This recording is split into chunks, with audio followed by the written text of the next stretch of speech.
कहा जाता है दोस्तों कि प्यार में धोखा खाए आशिक की हालत कुछ बिन पानी की मछली जैसी हो जाती है अक्सर। ऐसा अक्सर मैंने कहानियों में पढ़ा है, लेकिन यह कहानी कुछ अलग है।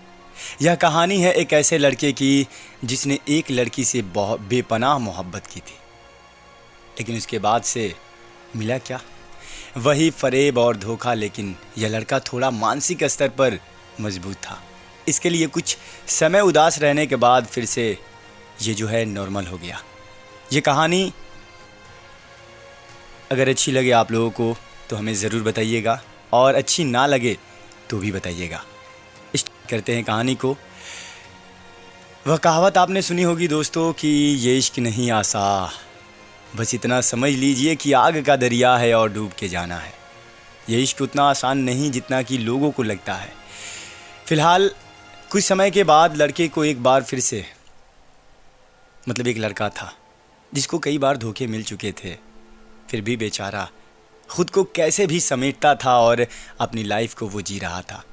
तब तक अचानक से उसकी लाइफ में फिर से एक कुछ अजीब सा होता है। कुछ समय बाद लड़के को एक बार फिर से एक लड़की से इश्क हो गया। वो इस बार लड़की के इश्क में इस कदर दीवाना हो गया था कि उसे सिर्फ एक बार देखने के लिए वो घंटों उसके ट्यूशन वाले रास्ते में खड़ा रहता था। जब कभी वह लड़की गलती से उसे एक बार देखकर मुस्कुरा देती, वो खुशी से झूम उठता था और रात भर सोता नहीं था बेचारा। भला ऐसा कौन सी लड़की होगी जो इतने मोहब्बत करने वाले लड़कों से प्यार नहीं करेगी? उस लड़की को भी उस लड़के से धीरे धीरे इश्क हो गया था, लेकिन इजहार करने की हिम्मत ना कभी उस लड़के ने जुटाई थी और ना कभी उस लड़की के कदम उसकी ओर बढ़े थे। काफ़ी समय बीत जाने के बाद लड़के ने इजहार करने का फ़ैसला कर लिया था।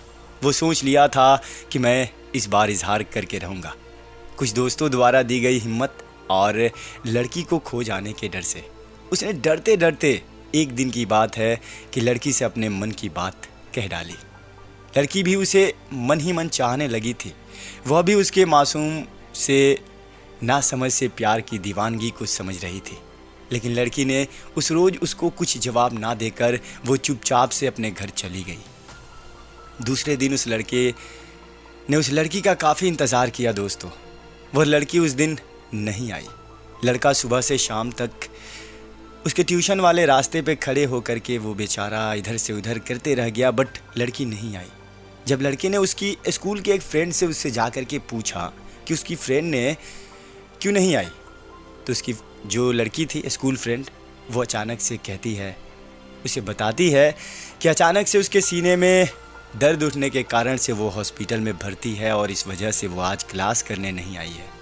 जब लड़के को इस बात का पता चलता है दोस्तों, तो लड़का हड़बड़ाते हुए हॉस्पिटल पहुंचता है, लेकिन तब तक वह लड़की अपनी आखिरी सांसें गिन रही थी। लड़का दौड़कर उस लड़की के पास जाता है और लड़की से कहता है कि तुम कैसी हो। लड़की बिना बोले हाथ में उसके एक लेटर था, उसे थमा दिया, जिसको उसने पहले से ही अपने हाथों में पकड़ा हुआ था। यह लेटर उसने कुछ चंद रातों पहले लिखी थी दोस्तों। वो लेटर लेते ही लड़का उस पत्र को खोलता है। उसमें लिखा होता है कि मैं भी तुमसे बहुत प्यार करती हूँ, तुम्हारे साथ जीना चाहती हूँ, मरना चाहती हूँ, लेकिन आज अगर जीने की ख्वाहिश है, लेकिन मेरे पास अब ज़िंदगी के कुछ लम्हे जो हैं बचे हुए हैं। बस कुछ चंद दिनों की मेहमान हूँ मैं, इसलिए तुझसे इजहार नहीं कर पाई। प्यार तो मैंने भी तुझसे किया था, थोड़ा नहीं बल्कि बेपनाह किया था, लेकिन मेरी सांसें तुम्हारे साथ नहीं थी। लेकिन इस पत्र के ज़रिए मैं तुम्हें बताना चाहती हूँ कि मैं तुमसे बहुत ज़्यादा प्यार करती हूँ, बट अफसोस के साथ ये कहना पड़ रहा है कि मेरे जाने के बाद तुम किसी अच्छी लड़की से शादी कर लेना। बस यही मेरी अंतिम इच्छा है। लड़की की इस लेटर को पढ़ने के बाद लड़का जो है रोने लगता है, चिल्ला चिल्ला के रोता है, बहुत रोता है और पास में पड़ी हुई एक बेंच पर लड़खड़ाते हुए बैठ जाता है। उसे समझ नहीं आ रहा था कि वह क्या करे। वह अपनी किस्मत पर रोए या अपनी किस्मत पर हंसे।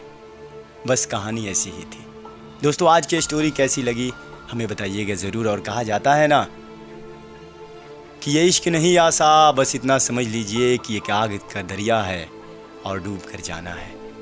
फ़िलहाल ये थी एक स्टोरी हमारे तरफ से। कैसा लगा अगर अच्छा लगा हो तो बताइएगा ज़रूर, और अगर अच्छा नहीं लगा है तो भी बताइएगा। फ़िलहाल हम आज के इस कार्यक्रम से चलते हैं, हमारी फिर मुलाकात होगी अगले कार्यक्रम में। तब तक के लिए नमस्कार, अपना ख्याल रखिए, सुनते रहिए, सुनाते रहिए रेडियो रिमझिम, जो कहता है सुनो दिल से। और आखिरी लाइन बस यही है आप सभी के लिए कि हमारी आदतें नहीं दिल दुखाने की, हम तो हमेशा प्यार से पेश आते हैं। हमारी आदतें नहीं किसी की दिल दुखाने की, हम तो हमेशा प्यार से पेश आते हैं। बदलते हुए अंदाज तो आपके हैं, जो बिना बात किए ही चले जाते हैं। फ़िलहाल टेक केयर, अपना ख्याल रखिए।